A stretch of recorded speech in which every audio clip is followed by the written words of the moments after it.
పూర్వకాలంలో నానా సమయంలోనూ నానా విధములుగాను ప్రవర్తన ద్వారా తన పితరులతో మాట్లాడిన దేవుడు ఈ దినముల అంతమందు కుమారుని ద్వారా మనతో మాట్లాడాడు.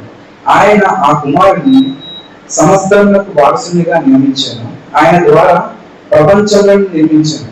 ఆయన దేవుని మహిమ యొక్క తేజస్సును, ఆయన తత్వం యొక్క మూర్తిమంతమునై ఉండి తన మహత్తు గల మాట చేత సమస్తమును నిర్వహించుచు పాపముల విషయంలో శుద్ధీకరణను తానే చేసి దేవదూతల కంటే ఎంత శ్రేష్టమైన నామం పొందినో వారికంటే అంత శ్రేష్ఠుడై ఉన్నత లోకమందు మహామహుడు దేవుని కృపాక్షణ కూర్చున్నాడు. అంటే ఇంట్రడక్షన్ ఎలా ఇస్తున్నాడు అంటే, ఈయన ఎవరో మీరు చిన్న వ్యక్తి అనుకుంటున్నారేమో, పాత నిబంధన అంతా ఒక్కొక్కటే వచనంలో చెప్పాడు. నా పూర్వకాలం ముందు నానా సమయంలో నానా విధములుగా ప్రవక్తల ద్వారా మన పితరులతో మాట్లాడిన దేవుడు. మొత్తం పాత నిబంధన అంతా ఒకటే వచనంలో చెప్పాడు.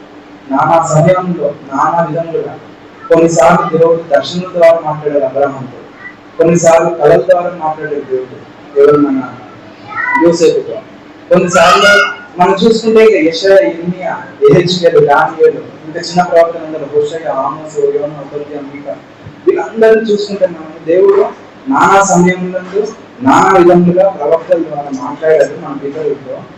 కానీ అంతమంది కుమారుడి ద్వారా మనతో మాట్లాడుతున్నాడు, డైరెక్ట్ గా మాట్లాడుతున్నాడు. చెప్తూ ఆయన ఏమంటాడంటే, ఇదిగో దేవతల కంటే గొప్పవాడు, తర్వాత అహరోను కంటే గొప్పవాడు, మోషే కంటే గొప్పవాడు, రాజుల కంటే గొప్పవాడు, మెల్కీసెదెకు కంటే గొప్పవాడు అని చెప్పుకుంటూ ఏం చెప్పినట్టు, మీరు ఇంత అనుభవ జ్ఞానం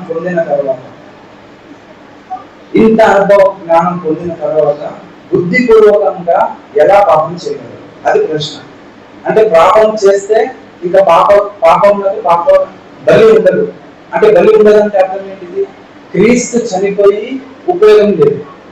మీరు ఇన్ని తెలుసుకుని, ఇంత నేర్చుకుని, పాత నిబంధన అంతా కంఠస్థ పట్టేసి, పాత నిబంధనలో ప్రవక్తల ద్వారా దేవుడు మాట్లాడిన ప్రతి ఒక్క విషయాన్ని హృదయంలోనూ మాటలను ఉంచుకొని, ఇంకా బుద్ధి వాడకుండా మీ బుద్ధిపూర్వకంగా పాపం చేసుకుంటూ వెళ్తే ఏముండదు అంటున్నారంటే, దేవుడు క్రీస్తు చేసిన కార్యము ఆ కల్వరిలో ఉపయోగం ఉండదు, ఎంత మాత్రం ఉపయోగం ఉండదు అని పౌలు గారు మాట్లాడుతున్నారు. అక్కడ మాట్లాడేవారు ఎవరంటే, రోమిల ద్వారా పెర్సిక్యూట్ చేయబడుతున్నారు. అంటే రోమా ప్రభుత్వం అప్పట్లో ఏంటంటే, రోమా ప్రభుత్వానికి యూద మత పెద్దలకు ఒక ఒప్పందం ఉండేది అన్నమాట.